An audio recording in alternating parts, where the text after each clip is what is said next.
Welcome back to another exciting trip around the crypto canaverse. Today, we are going to be talking about staking, capital, African fintech, real world asset tokenization, and why you should own your own bank. Alan is the co-founder of the Crypto Canaverse Show, a God-fearing man and a master connector. Welcome, Alan. Welcome, Crystal. Thank you so much for everyone for coming on to our Crypto Canaverse show. I think you just mentioned it's our, 109th episode? I believe so, yes. Praise God. Amen. Thank you for all your support. Amen. Alan, what's our Bible verse for today? A beautiful verse you picked out today. It comes from Philippians 4:13.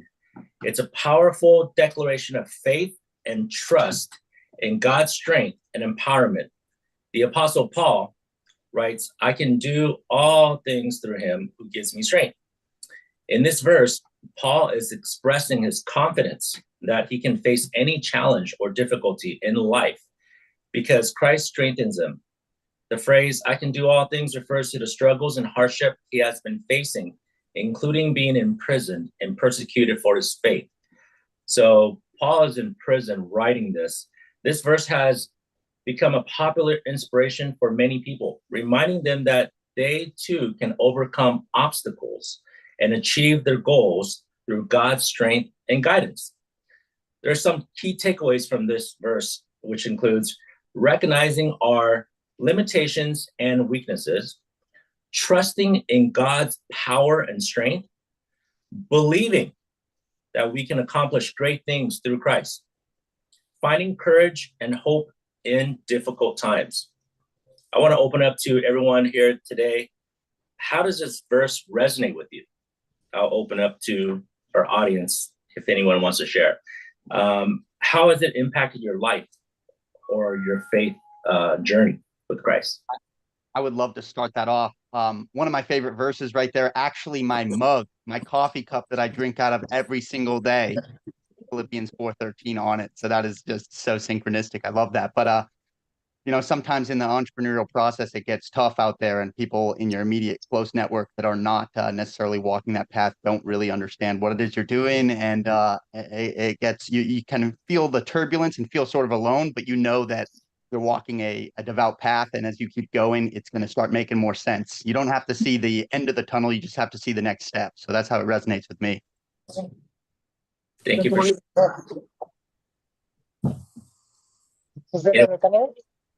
Sí. I'm sorry, iPhone 22, can we please mute yourself unless you wanted to respond to the comment?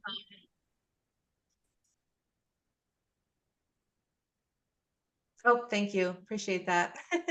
Okay, thank you. Is there any other comments about that Bible verse? No, and actually, Alan, I've got to tell you, the way that we come up with the Bible verse is we look at the speaker who's coming on.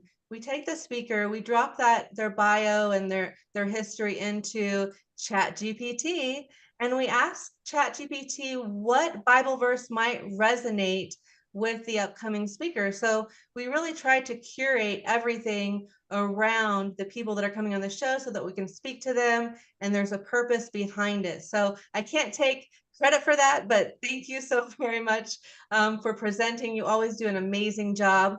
With that, let's open up the conversation to who went to Dubai and was it a successful trip? So raise your hand if you went to Dubai.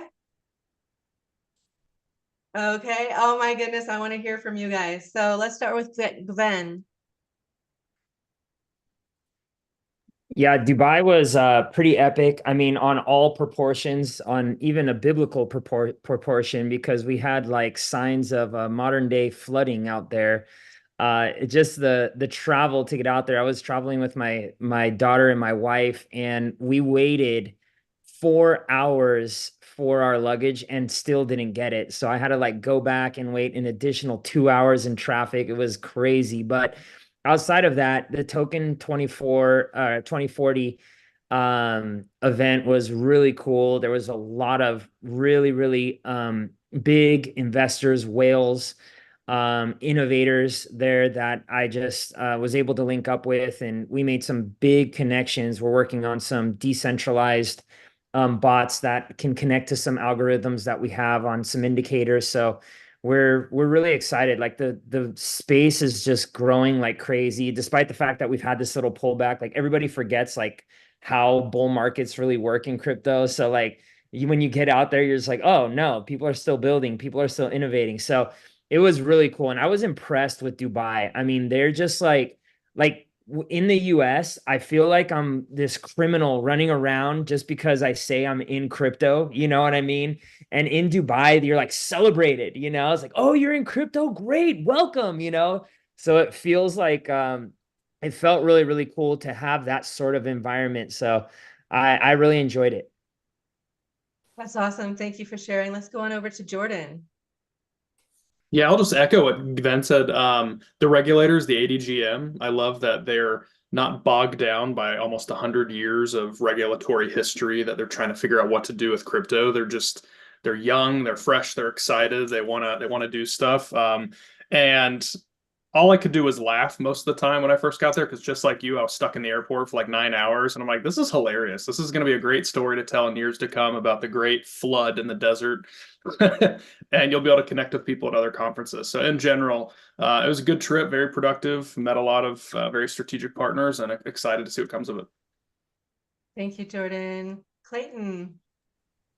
Yeah, it was interesting is a good way to describe that trip. I got to hang out with Jordan, so I think it was an That was good fun. yeah, it was an overall success. But yeah, it was interesting. One, I had never been there before, so just to see everything that was going on, and then to realize that, I mean, this circle of people I'm involved with on a daily basis, especially in the States, like we're all pretty much crypto native, so it's normal. But to realize that for most of the world, it's not, and then to go somewhere like Dubai, where it's kind of the wild west of finance in general, it's adopted. Like some of the cabs took crypto, so it was just it was an interesting experience. I'm not sure how eager I am to go back to Dubai, but in general, it was a fun trip. That's good to hear. Good to hear that it was a successful trip. What I heard, I did not go, but what I heard was, the same from you all, but it actually, because of the flooding, it weeded out, some of the people that weren't, had their full heart into it. And every conversation, it seemed like, was a positive, successful conversation, which is super interesting. So with that, thank you guys for commenting on that. The Crypto Canaverse show is putting together an international contest for a pitch contest for females building their own projects in the blockchain related companies. We are going to be taking social media by storm, restreaming the event in multiple countries. And our first sponsor, BlockSafe, has agreed to give the winner $20,000 in a development grant. And so if you would like to be a sponsor, please reach out. We have some venture capital firms, some funds and things like that are interested. So please reach out to us at on LinkedIn or info@cryptocanaverse.com. With that being said, I would like to welcome back our guest co-host, Jordan Knecht. Welcome, Jordan. Thank you. Thank you. Well, being that I'm a co-host today, thank you for inviting me on here. I'm excited to be back. I love participating in these on Fridays, but I'm not going to take too much time because I'm more excited to hear about Arc Wealth, Educational, Smart Blocks, and Verdant Frontiers. So I'll just kind of give everybody a quick high-level overview of who I am, the firms that I work for, and basically what we do and who I'm partnered with. So hopefully I don't bore you too much. But again, my name is Jordan Knecht. I'm head of institutional strategies and partnerships at a firm called GlobalStake, which is actually a Rebel Iron company, and I'll get into all that. But in general, what we do is institutional staking, and just essentially trying to help the Web3 space with bare metal physical infrastructure that we own and manage ourselves. So my overall background, like a lot of people, spent previous decade in traditional finance. I was a private banker. Right around 2016, 2017, I had some commercial clients that were just having a horrible time sending wires, taking 10+ days for their clients to, or their vendors to receive them, to be able to get supplies, et cetera, what have you. And I came across cryptocurrency and thought, this is fascinating. Like, why aren't we pursuing this as a bank? So started making some stink around the firm. I worked at Fifth Third Bank. They made me an internal subject matter expert. So I was excited. I'm like, this is great. We're going to launch this into the bank. It's going to be fantastic.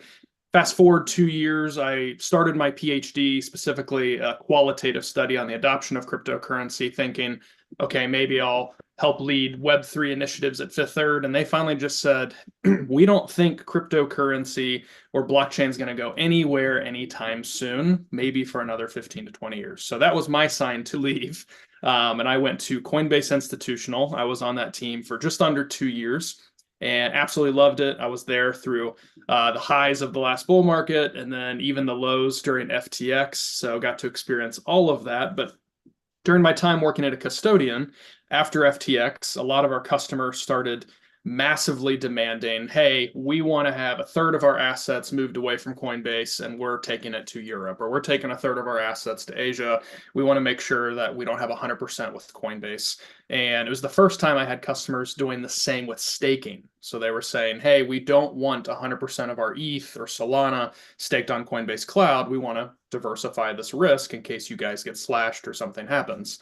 So one of my customers actually introduced me to the GlobalStake team. So to give everybody a quick high-level overview, Silvermine Capital is actually a VC firm that's been around for 20+ years. In 2017, they pivoted to just Web3. They have 2 funds, but their most successful investments for the last 20 years have been companies that they've started themselves and then flipped and sold, all within the infrastructure space. So Silvermine's led by Richard Shorten. He's the founding partner. So previous experience as a board member on NYSE, NASDAQ, Thomas Chaffee, who's had several successful exits to Fortune 500 companies. And then David Chapman, who's the principal of GlobalStake. He has the most successful NFT project ever in Polkadot called the Kusama Kings. And then he worked at Goldman Sachs.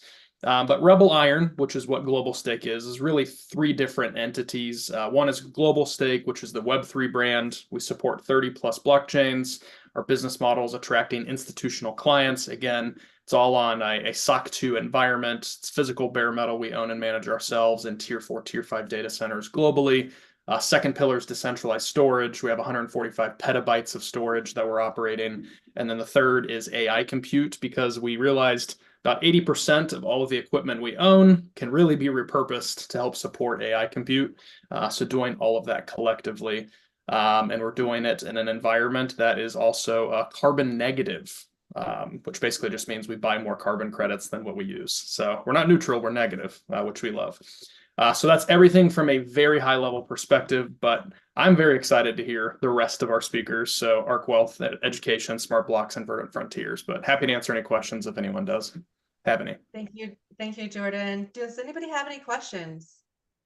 I'd like to add a question that is, it's outside of, it's not a micro question, it's more of a macro question. Jordan, something that you said that rang in my ear was the whole idea that you were in centralized finance and you got that permissions and you're like, all right, look, you know what's going on here in crypto. And then they told you, hey, wait a second, no, we're not going to diversify into this because we're not really sure this is going anywhere. It's sort of indicative of what Jeff Bezos experienced working in Wall Street. And then he said, I have this little internet business idea. From a macro perspective, for someone that's starting out as an entrepreneur, what was the catalyst in your own mind? Like, how did you follow your intuition and know, okay, wait a second, this is a big red flag. I need to stay future proof. What was that like? Because a lot of people can resonate with that. No, it's a great question. Ironically, it was when I was a senior in high school. My favorite business, I don't want to say professor, but teacher, he taught me accounting classes in high school, had mentioned to us our senior year, you guys, most of you in this room are probably going to be working in industries that don't exist yet. And that was back in 2009. So I was like, okay, interesting. Well, fast forward almost 10 years later, and I'm sitting in a room with a bunch of very old, boring bankers saying, nah, blockchain and crypto is not going to go anywhere. But I can clearly see this moves in minutes. This takes 10 days. My professor's right. There's an industry that's being created. I want to go be a part of it. So it was really just like my subconscious telling me, this is it, man. Great questions, great comments. Thank you. Mark, are you there? Mark Fidelman? I think he might be on a phone call. We'll come right back to him. Let's move on to welcome back Tony Chen, entrepreneur, venture investor, and partner at Verdant Frontiers, an African B2B SaaS and fintech fund. Welcome, Tony. Thanks, Crystal. It's great to be back here. Good to see you. Thank you. Thank you for joining us. Can you please tell our audience where you're calling in from and about Verdant Frontiers? Yeah, so I'm calling in from Chicago, and I guess it's maybe a little bit crazy that some dude in Chicago is like investing in African fintech, but I guess my really quick background is just I'm a serial entrepreneur, 7 companies, 4 failures, 2.5 exits in, hoping that other half drops in the next 24 months. But about a decade ago, having breakfast with my wife and her sister told us about her friend who had spent a year in Kenya. And it was just like honestly, it was just like a God moment. I remember listening to the story, my heart's pounding out of my chest, I'm sweating. That night, I'm like telling my wife, I think we're supposed to spend a season in Kenya. And she's like, me too. I'm like, you're supposed to shut me down. But here we are. So 18 months after that breakfast, we're living in rural Kenya.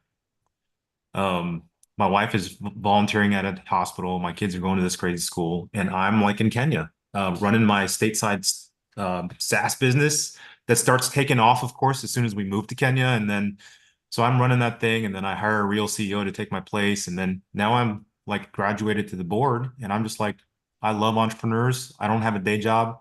Let me go start having coffee with some entrepreneurs in Nairobi. And 700 coffees later, my basic conclusion is like, holy cow, these entrepreneurs are really good, like way better than people think. And they're solving these problems that are like important and interesting, right? And the most interesting ones were actually fintech, right? Like even if I was talking to some guy working on education or healthcare, they all have fintech problems that needed to be solved in order for them to solve like their healthcare or education problems, right? And I know I'm kind of preaching to the choir here, but it's like 5 years ago, you can't get a working capital, loan if you're a small business. Now you're getting it from a fintech. Or my friend in that little town in Kenya, like he was trying to send $10 to his buddy across the border. It was going to cost him $1. Like it's expensive to be poor, right? So it's like with crypto and with blockchain and some of the fintech innovations that we're starting to see in Africa, I just saw, wow, what an opportunity. In some ways, Africa is the last growth frontier. And we can talk more if you want about, usually people think about Africa as kind of a scary place to invest. But I think there's ways to de-risk that. I think, just up the street from where I lived, there's like it's basically a crypto mining project, right? It's like plop in a container, you got all the gear in there as the water's flowing through, and the village can't take up the extra electricity. It's like mining Bitcoin, right? So it's actually reducing the cost to electrify Africa, right? So I mean, that's just like what a crazy thought that's like there's a Bitcoin like appearing in this rural area up in Kenya, right? So these are some of the things that are sort of going on in Africa and fintech and crypto. Lots of fun. That's amazing. Tony, I'm curious, as you're investing in Africa, being that it's a massive continent, are there any specific countries in Africa that are starting to become regularly come across your desk with the same types of entrepreneurs? Yeah. Or I guess another way of asking the question is, what's going to be the new hub? The way El Salvador is trying to be Latin America, UAE. Yeah, I love that question because I think Africa is it's like when I say investing in Africa, it'd be like someone saying, let's invest in like the Western Hemisphere. It's like so broad, right? I would say there's like 5-10 countries that are the lead pack in Africa where the regulatory frameworks, the rule of law, foreign investor rights, all that are really starting to come up.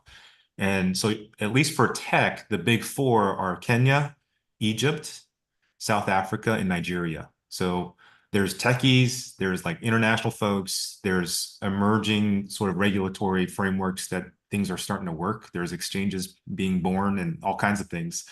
So I would say those 4, but East Africa in general also is just a huge block that's kind of starting to work together. And so that's kind of where I've been focusing my investment areas for.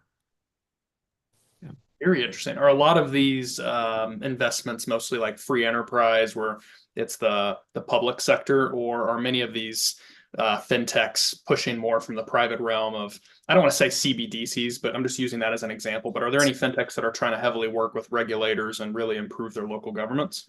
Yeah, there's definitely some pilot projects around Africa around utilizing blockchain for like titles and deeds for land, because that is like a complete mess in some of these countries. Like it says right here, the deed's right here, but then someone went into the website and like just changed it, because their cousin wants it. So like, so it's like it's like okay. So we might need a better system for this. Maybe like a ledger that people can't, everyone can see. I don't know. So there's definitely things like that. During COVID, this is a crazy story. I think it's the country of Malawi. So Malawi spends $10 million a year getting their currency printed in Germany and voted down. So like during COVID, they didn't have access to their own currency.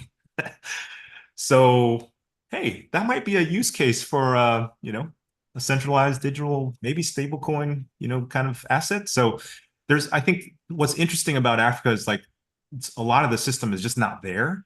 So it's such great leapfrog opportunities for technologies like blockchain and crypto. Fascinating. Thank you. Does anybody have any other questions? I don't want to like monopolize everything here. Do you live in Africa, Tony? I'm now back in Chicago. We lived there for 3 years, but our team is based in like Nairobi and Joburg and other parts of Africa. Nice, cool. What kind of projects are you working on, and are you looking for advisors, investors, or partnerships? I mean, I'm always looking for more fintech and especially blockchain investors that are interested in it, because there's so many ways that the points of collaboration can work. We also have a couple 100,000 orange trees in Mozambique. So this is another division of our business.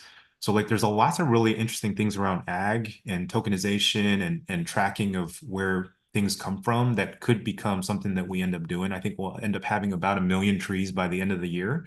So there's like a lot of really interesting sort of ag slash, blockchain opportunities where those industries can really intersect. So experts and investors and those kinds of folks in those realms would love to chat with those kind of folks.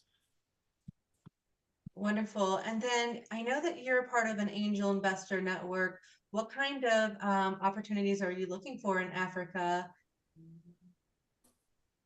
Yeah, I mean, all kinds. I mean, I love fintech, of course, because I just think that I just think fintech is it's going to be a catalyst for entrepreneurship on the continent. Like I said, everyone's trying to solve their problem A, and in order to solve problem A, they got to solve problem B, C, and D. And usually problem B is a fintech problem, like moving money, getting it across borders, getting paid, getting a working capital loan. So the more that we can like really push financial inclusion through these kinds of technologies, that really reduces the cost of becoming poor, of being poor, looking at all those kinds of opportunities. So payments, lending, the typical sort of fintech types of things, but anything blockchain related where you can really put the technology to use for what it's good for.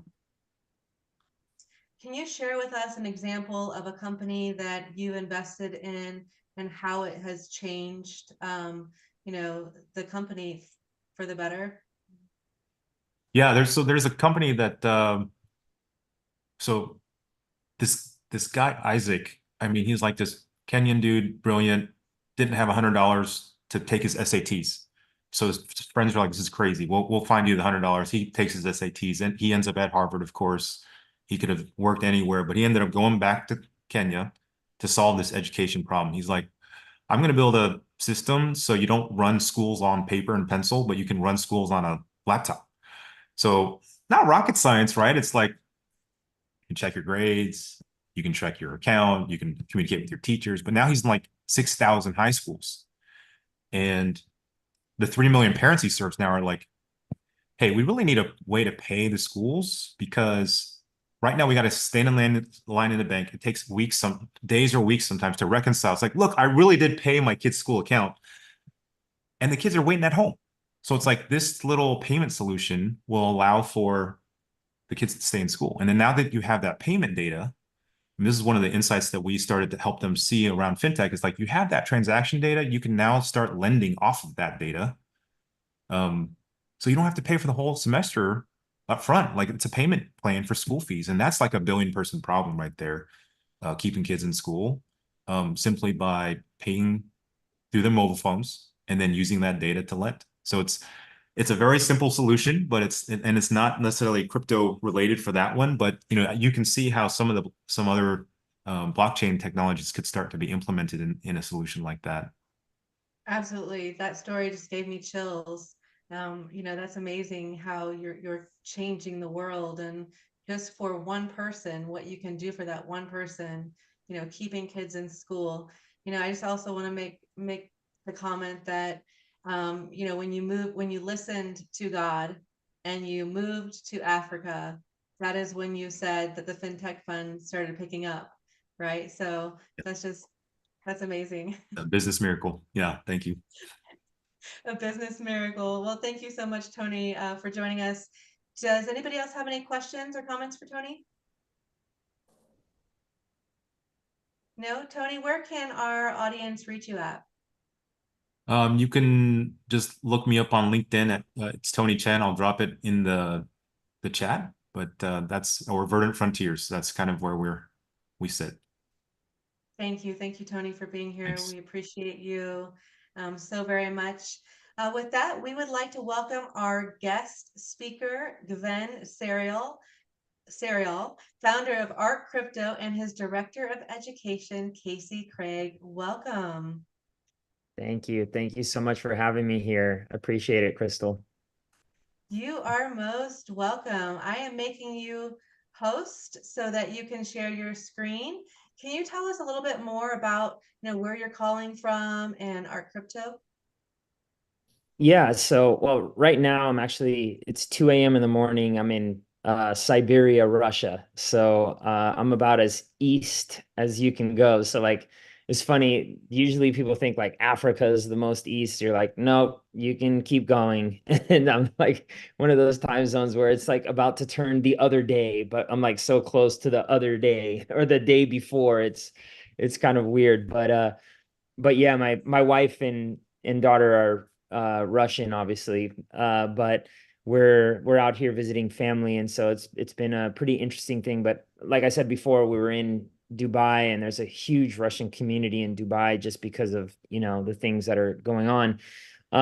But my company, Art Crypto, is it's an interesting business. So we're actually an educational company, but we've been able to blend some on-chain investments for people where we can actually manage them on the blockchain.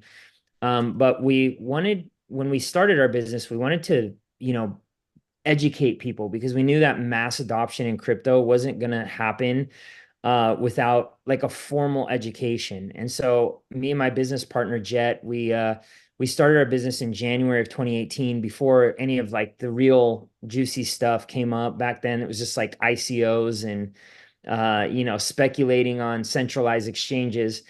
But there was just this massive need to like show people how to just like get into crypto, how to keep your crypto safe, how to put it in cold storage. And that was back then, how to use a VPN, antivirus, all that stuff, so that you protect yourself. And I ended up getting cancer about 8 months later. And so I ended up shutting down that business until about a year later, where I started to see the writing on the wall. I started to see, this new tech called DeFi starting to emerge. And I know, probably a lot of you have heard what DeFi is, but what I find is a lot of people don't actually dabble in DeFi, and they're still buying Pepe on Coinbase or on crypto.com versus, where you can go and provide liquidity so people can use your Pepe to make money peer to peer. And so when I started to see DeFi rear its head, staking, like what Jordan was talking about, what they do, I started going, whoa, there is some massive opportunities here to really teach people how to do this, and formalize it and build, you know, a platform that in a community that is, you know, based around education. And I'm gonna just share you guys with you a little bit. I'm gonna take you kind of through the ARC experience, if that's okay. Let me pull it up here. So essentially this is our homepage for our education, and it leads into our actual app. And we built this app.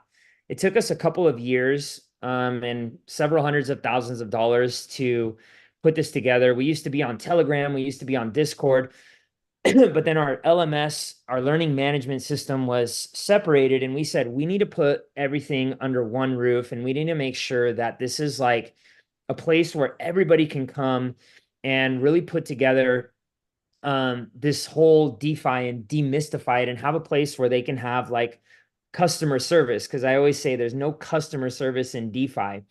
And so we ended up customizing our own app that you can find on the Apple Store, you can find on the Google Store. And there's just like a variety of things. Like a lot of people that come to us, they're just very novice in crypto. So we have like a little welcome starting page so that people can start navigating. They understand exactly what they're going to be doing. There's a roadmap so that they can start understanding our culture and like where our classes begin, because we've got lots of live classes. I think we've got like 9 live classes per week now that are you know, based on different things, from mindset to in investing to alpha, the latest and greatest investments that we're looking at, and latest and greatest DeFi trading tech.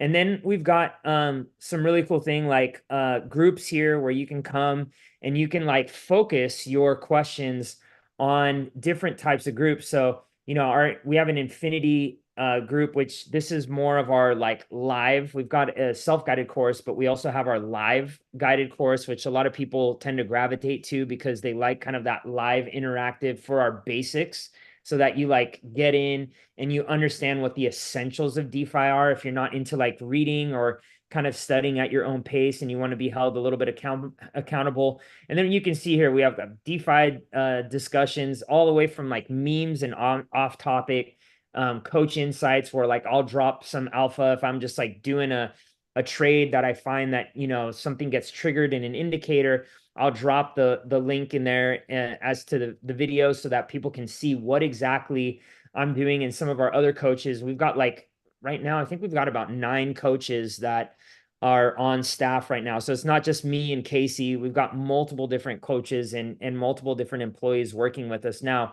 But the cool thing is you also have this learn button, and this is our self-guided course. And this we spent a lot of time putting together, because what we noticed was there was no real formal education. Like you can go to YouTube University, which is coincidentally the way I learned, but I also like quit my job and went full-time DeFi in 2020, like kind of chomping on my nails going like, oh my gosh, I hope this works. Bitcoin to the moon, right? But luckily it did. And, you know, I was able to become my own bank, which I'm going to show you here in a little bit as to like how I did that. And I was able to I got like really, really down in the dumps because I went through a divorce. I had my cancer, like I was telling you, and I got down. I went from like a millionaire, not from crypto, in 2018, all the way down to 15,000-aire with $300,000 in debt. And I took that using the skills in DeFi all the way up to about 2.5 million, talking about some of the things that I'm going to show you all here briefly today. Now, we've got these self-guided courses though that like take people from like A to Z on like the most simple things all the way to the most complex things in DeFi. And so like we've really made it like real simple and like real fun and gamified. We also have like different quizzes that you can come in and, you know, it's really like you have all these things where it's really interactive. It's not just like you're reading something super boring. And then you have like these quizzes where, you know, you can come here and just kind of plug things in to the things that you read up here, the information that you read up here, to where you can just like know if you know, got it all right. And if I submit this, it'll tell you the ones that you got wrong and why, right? So it's really cool. And you'll be able to like take it again and go through the research. And we've got like hours and hours and hours of this sort of thing. And like I said, from the easiest, from setting up your wallet to transferring, crypto from one place to another safely, to how to use a VPN, all the way up to, the most advanced stuff, which to me, the most advanced would be like concentrated liquidity, which is again, what I'm going to be talking about here in a second. So this is something where you can also come and watch our courses here under events, and you have like all of the courses here, and you're able to watch it from the app on your phone. So if you don't want to watch it, on your computer, or you're on the run, you have all this stuff. And the idea behind this was for us to have something where people can come and stay in here for all things DeFi, similar to kind of like how Dave Ramsey is with like all things like debt, getting rid of debt and all that stuff. We kind of modeled it around there because I actually took Dave Ramsey's course back in 2008. And I was able to get out of, or 2009, sorry, I was able to get out of debt. I was able to buy a house and start really investing money the right way, in my opinion. But what ended up happening here was, and the things that we're also building on top of these things, is we're building an on-ramp for directly from your bank to your crypto wallet. So that way you don't have to, again, try to search somewhere, go to crypto.com and or hit Coinbase. No offense to Mark on the Coinbase stuff, but the fees are just very, very high when you're converting from USDC to crypto. So we've been able to lower those fees and been able to help people. We're going to be able to on-ramp people using our app. That's coming in the next weeks. And then also having them have a crypto Visa card that they can spend their crypto directly from the Visa card, which is what we've been teaching through crypto.com. But again, we wanted it all under one app that was really simple to use, and that we're not just going, okay, go here, go there. The other thing that we've really got here in this app that has really helped a lot of our students is our video archive. And you can see, you can come here and explore these videos, and it's really cool because you can segregate all of the topics based off of what you're really looking for. So let's say, for instance, we have somebody come in talking about staking, or one of our coaches talk about staking. All of the classes that we've pre-recorded on staking, it's all right here. So unlike, let's say, YouTube, where you'd go to YouTube University and try Googling staking and see how far you get. It's like drinking water out of a fire hose the size of the ocean, right? But once people have like started to learn this stuff, we actually start showing people how they can participate in what's called our managed vault.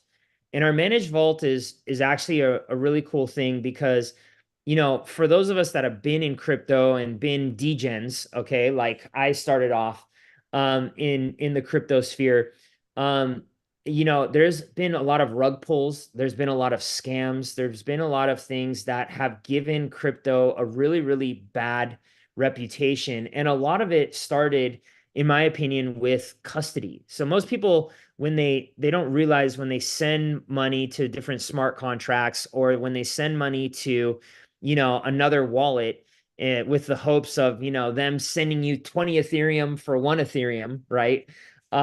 There's so many people who get scammed. So one of the classes that we actually have in our courses is scams, okay? And like how to look out for scams, Telegram scams, WhatsApp scams, email scams, rug pulls, all these things that, a lot of people, they'll come and they'll get in and just be like googly eyed over the returns, and the greed kind of takes over, and then they get their money stolen.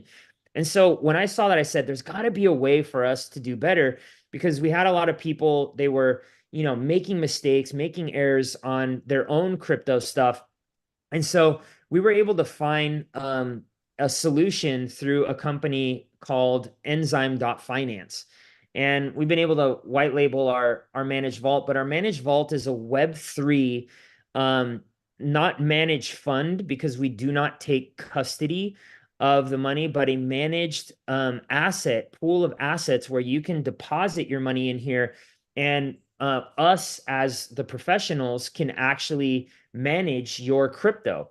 And so you can see here, you can see like all of the performance that we've had since day one. And we've been going at this since the bear market, or deep into the bear market. We started like 2 months before FTX happened, which was, you know, a real big learning experience for us. I kind of like learning harder lessons because they hurt more and they make me dig deeper into like finding solutions, and also risk management. Because, you know, despite the fact that I said that we started off as degens, because when we got into DeFi, I mean, we were the pioneers in DeFi when it came to education and investing. But there came a point in, you know, late 2022 where we grew up. And now I call us the adults of crypto. And, you know, so many people are asking me, Gven, you know, what's the latest meme coin you're investing in? I'm like, man, if you really take a look at meme coins, not all of them, but the majority of them, they're pump and dumps, they're Ponzi schemes. And I'm like, energetically, I just don't want to have anything to do with those. I want to be investing in blue chips. I want to be investing in cryptos that are doing things, that are building, that are bringing benefits, and that I actually use. And see, a lot of people, they'll speculate on cryptos like, oh, I bought Render, or I bought, you know, Polkadot, or I bought ADA. And I'm like, have you ever used any of those blockchains? Right. And they're like, oh, well, no. I'm like, I can tell you because I've used every single one of those dApps or blockchains. And I'm not just sitting here speculating, reading an article that Arthur Hayes wrote, right? What I do is I actually go in and I use it and I go, oh, wow, this is practical or this is not. And in fact, you can see our portfolio here. All of these cryptos that we hold inside of our portfolio here, I use on a day-to-day basis. And not only that, but on these cryptos, we do what's called providing liquidity. Now, right now, a lot of our positions are sitting in stable coins because we do have an indicator. It's called the hybrid SSL that we really, really rely on. It's probably the most accurate indicator that I've ever seen in my days in crypto. And I've been doing this for about 7, almost 8 years now. And it's an indicator where essentially we buy insurance to sit on the sideline and wait until we hit certain moving averages in order to get back into the market. And so right now we're sitting in a lot of DAI, but these are coins right here, down here, where we've actually mined these cryptos by providing liquidity. Now, what is providing liquidity? Well, providing liquidity is allowing people to go to peer exchanges, decentralized exchanges such as like Uniswap or PancakeSwap or SushiSwap, where they can go and basically buy, for the most part, any crypto that they want to in a decentralized peer-to-peer fashion using smart contracts. Now, the cool part about that is every single time a trade is made, we make a fee. And you can see here the fee for every trade on the range that we've set up here for Chainlink and Ethereum is 0.3%. Now, this 0.3% of the fees gets shared among the liquidity providers. So like, I know of people in Africa, let's say, talking about Africa, that are providing liquidity, and they're actually earning a passive income by providing liquidity. Now, there is certain things you have to understand how liquidity works, because it can be a very dangerous thing, using something called concentrated liquidity. There's something called a big risk in providing liquidity called impermanent loss. And if you don't know how to manage that risk, it can be devastating to your portfolio. How do I know? Because I've learned everything the hard way in DeFi. There was no manual. There was no company like mine teaching people. But now we teach people really how to be responsible when handling their concentrated liquidity, or even handling liquidity pools the old way, which is definitely much safer in terms of risk, but the reward is not quite as well. But then we also have different borrowing and lending techniques here using decentralized applications such as Aave. And Aave is, think of Aave as the bank of the future, in my opinion, where you can put up collateral and take a loan in seconds. Now, we're actually building, because we have in beta, I know one of the gentlemen in here is in tokenized real estate, but this is actually a token, okay, that is backed by the entire portfolio. This token is called Taurus MV. And so this is actually a real world asset, I guess you could say, token, because It is backed by our strategy and the assets inside of this. And you can actually buy our token on Uniswap, which is really cool. Now, some of the cool things, being that it's Web3, you're just able to connect your hard wallet like you have here in my screen, and I'm able to deposit using USDC and Ethereum using smart contracts if you want to, or you can, again, go to Uniswap and end up buying directly from a decentralized exchange, which is really cool because right now we've got like, I think $500,000 in liquidity because we've taught our students how to provide liquidity, and they're making money every single time a trade is made, even for our Taurus token, which is awesome because like the whole, again, getting back to the education, it's not just about educating people, but it's, one of my favorite parts of the Bible was, when Jesus teaches everybody not just how to get a fish, but how to fish. That's what my motto is. I want to teach people how to fish, and I want to put it into action. And so we're actually doing that with our own products. Now we're in the process of building our own borrowing and lending protocol, which goes with the thought behind basically buy, borrow, and die. So what we're doing is we're creating an infinite crypto banking loop to where this crypto right now, despite the fact that we're earning fees and we're making trades inside of the crypto, you're able to grow your crypto tax deferred. Now, you want to reach out to your tax professional. I know I use Lorenzo Abeto. He's very, very well known in the crypto space. I've run it by him, but reach out because this is not tax advice. I'm not a tax professional, but according to my tax professional, he's assured us that this is the way it works for me and for a lot of our students, where this portfolio grows tax deferred, but now you have the ability to be able to stake this crypto in a borrowing and lending protocol on the blockchain. So you have control of it the entire time and borrow against it within seconds, and knowing that you're not going to have like a Celsius or a BlockFi or one of these Voyager where they're going to pull a Ponzi scheme on you, not knowing where their assets are and what they're borrowing and lending against in order to make all this stuff happen. On Aave, and this was kind of the cool thing when I saw like FTX go down, Voyager, Celsius, I kind of had a smile on my face going, well, this is exactly why DeFi is going to win at the end of the day, because I can see all this stuff on chain. Like we've got highly audited and ready to use decentralized applications that are honest, which, I love everybody and everybody is great. We have great relationships with other people, but I have people tell me all the time in centralized finance, dude, get into my fund, get into here, trust me. And I'm like, I like you, you're a nice person, but I'm not giving you custody of my money.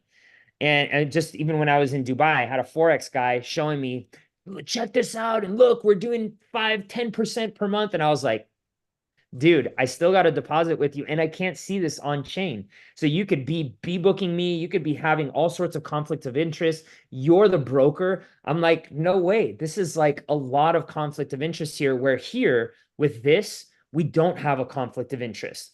There is no broker that we're using and getting kickbacks from that's got higher slippage that doesn't work for you. We're truly focused on making the most amount of money. And you want to know why? Because us and our managers, we've got our money in this. So we're not just sitting there like, invest in here. I've got about, I would say about 25% of my portfolio sitting in this managed vault currently. And I'm going to be adding more and more because of the tax advantages, because as we start to see, man, this Biden administration get more and more aggressive with, they want to now basically tax you on unrealized gains. I'm like, I want to be able to save as much money on taxes as I can possibly do it, because, even more, what's our biggest overhead? It's taxes. And I used to be a financial advisor. So they used to teach us how to do all these infinite crypto banking loops using life insurance. But the cost of life insurance, what really bugged me when I actually got into it, was the cost of the life insurance inside the policies were really high, and it would eat into a lot of those profits.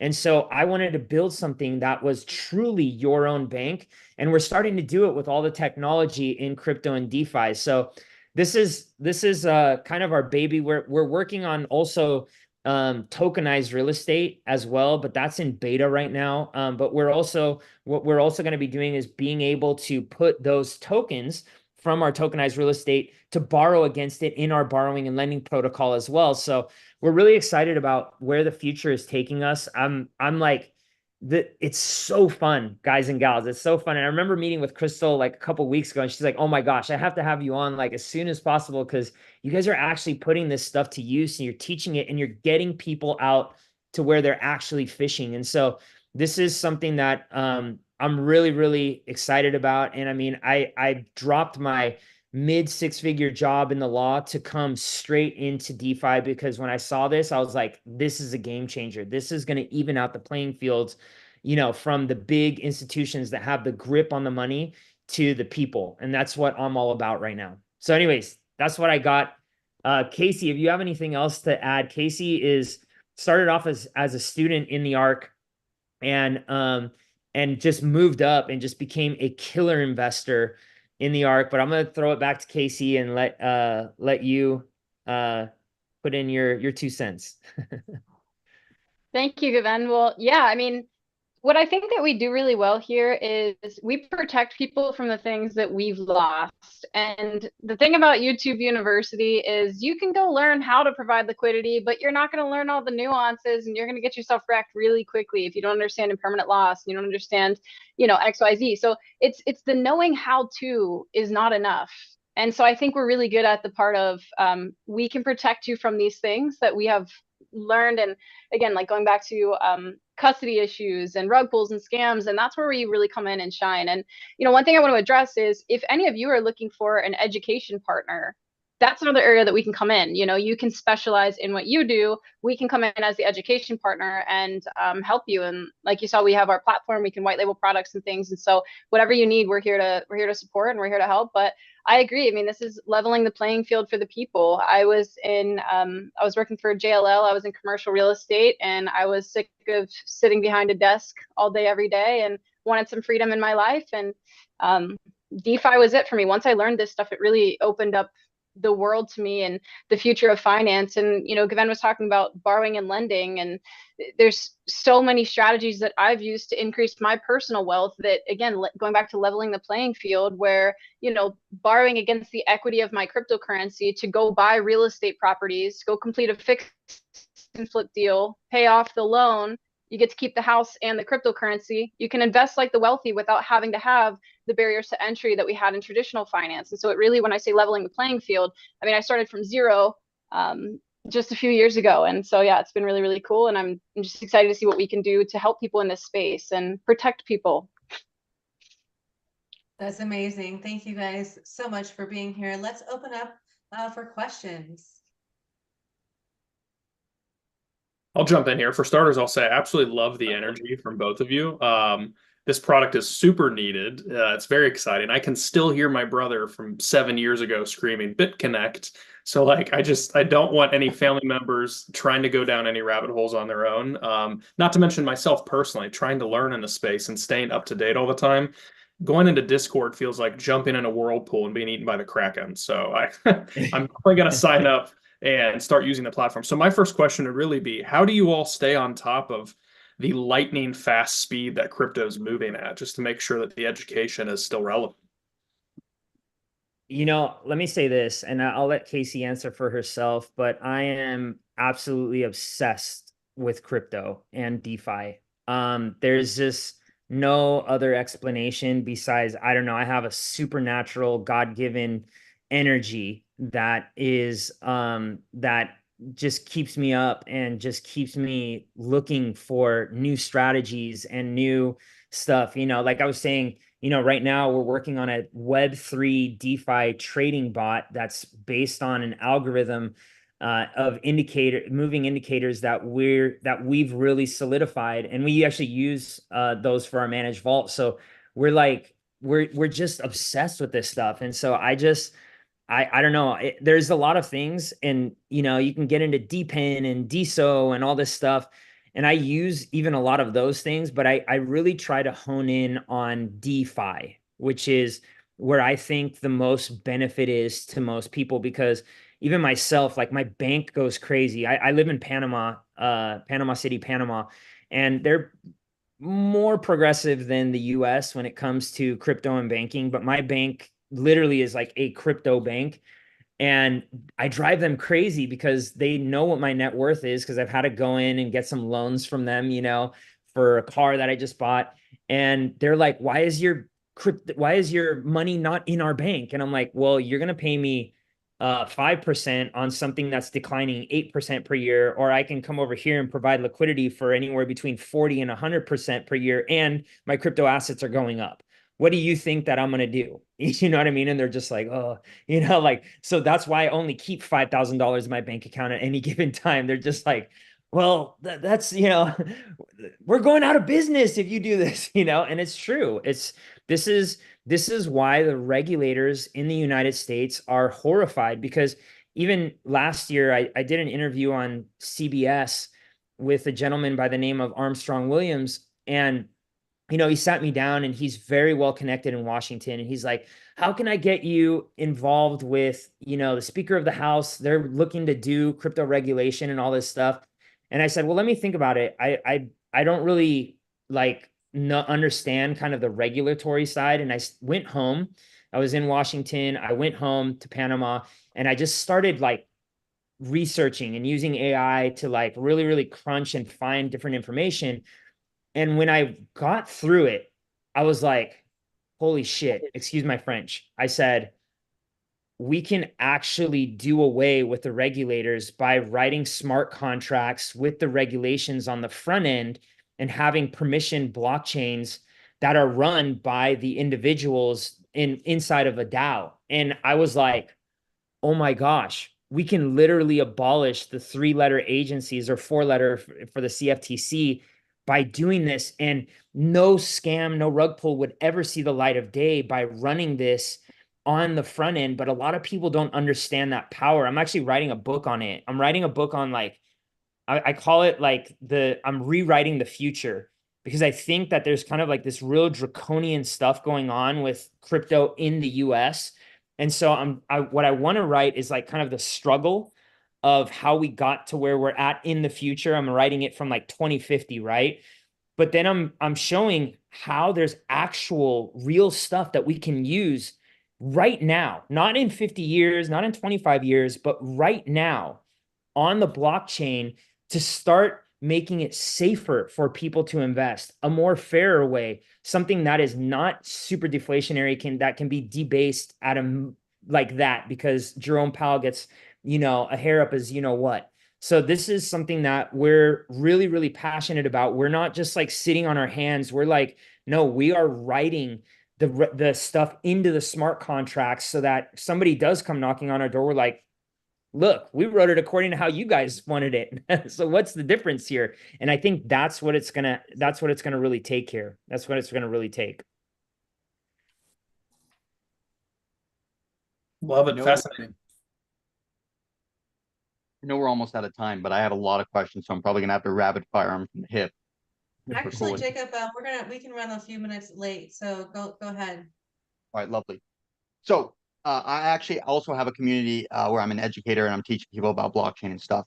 And I sort of wield most of my inflow of clientele from Web2 platforms, mostly TikTok. I've got a few 100,000 people over there. And so here's one thing, right? Like we're deep in the woods here. LPs, LLMs, AMMs, token staking. We're talking about decentralized, BYOB, not to be confused with bring your own beer, but be your own bank. We're deep. Okay, and this is lovely, and we all love it here. But some people, particularly some of the people that may be watching from my platforms, you know, when the market's down, and I'm like, hey, get into blockchain, learn about it. They go, no, it's a house of cards, it's a Ponzi scheme. When the market's up, hey, get into crypto. Oh no, you're just trying to use me as exit liquidity. And so there's FUD from every direction, right? And so my first question is, so what I see that it's an educational AR cryptos educational platform, zero to hero, whole shebang, plus community-centric events where the subject matter experts are like yielding this information so that they can really concrete it. How are you, one, where are you influxing your students from? And two, how do you deal with that sort of initial overwhelm of, wow, there's just so much information here for me to divulge that I just, my head's spinning, the gears are turning. I feel like I can't even get started in this.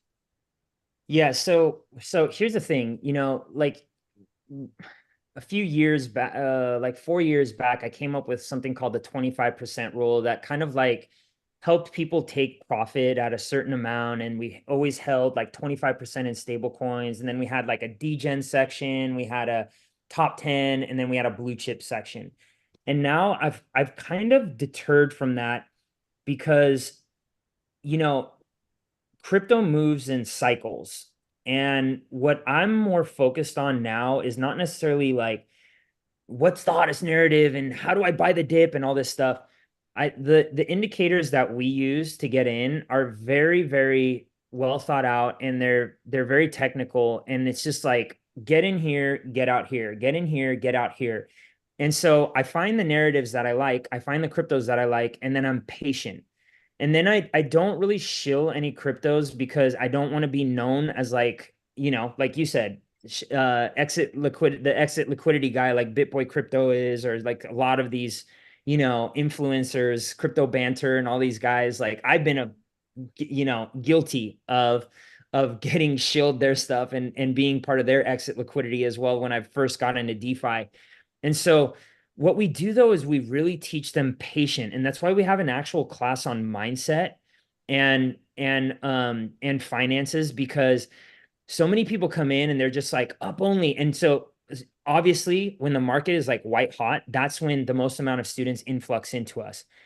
But it's starting to shift because now our students are starting to go, okay, we're patient, we understand, we look at the data, we follow a certain format as to when we get in and when we get out, and then we have insurance, right, on these indicators. So I may not catch the exact bottom, but I may catch it a little bit over. But now there's the data that's telling me this is headed in that right momentum phase, as opposed to like, okay, I'm buying the dip. Like everybody, it's so funny because now I get on to TikTok, YouTube, all these things, and I just keep hearing buy the dip, and all these influencers, they're coming in. See, this is it. This is where it's going to rebound, and then it just kept going down. And like some of the TikToks and YouTubers that I respect the most. But then when I started finding the indicators where it had the real data, I was like, I'm going to find the best cryptos because I don't have to necessarily be risking it so hard. And I'm going to find the best entry points. I'm going to be patient.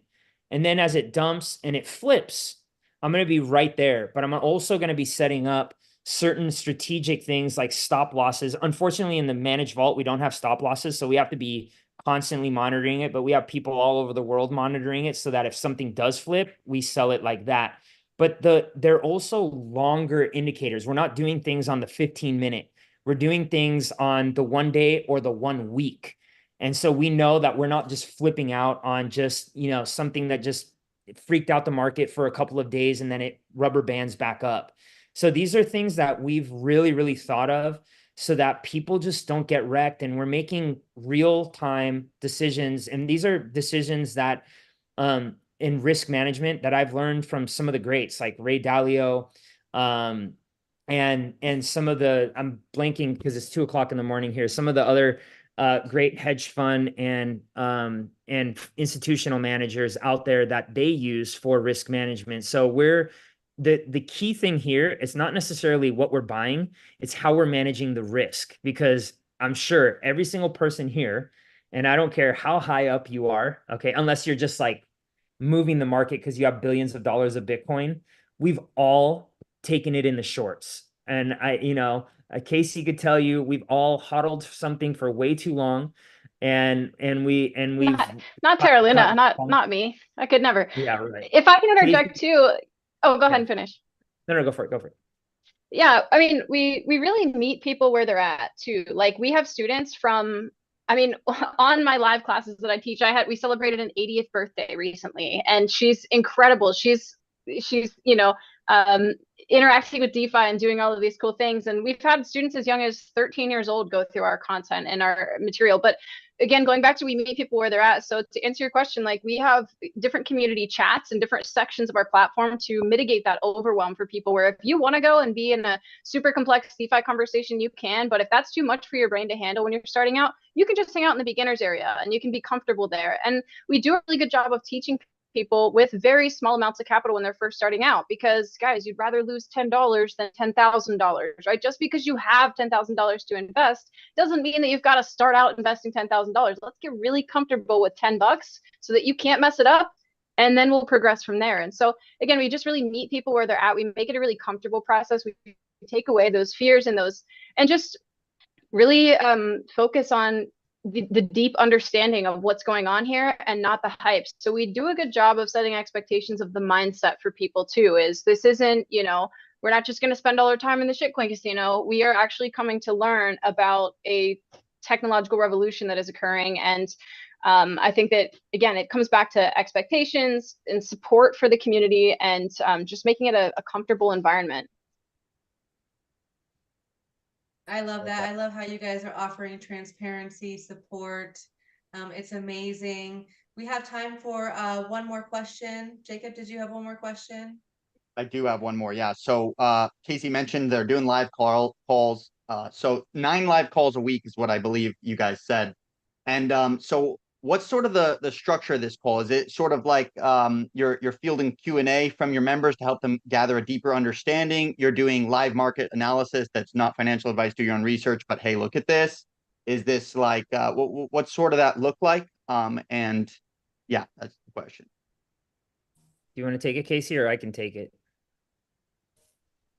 Whatever, I can touch on it. So the twice a week for 5 weeks, I teach a basically the basics to understanding DeFi course. It teaches you from setting up your MetaMask and being able to transfer funds and setting up your ledger and all of that good stuff to being able to interact with dApps and these different things. So that is something that takes place twice a week, is our 5-week crypto boot camp, and it's called Apex.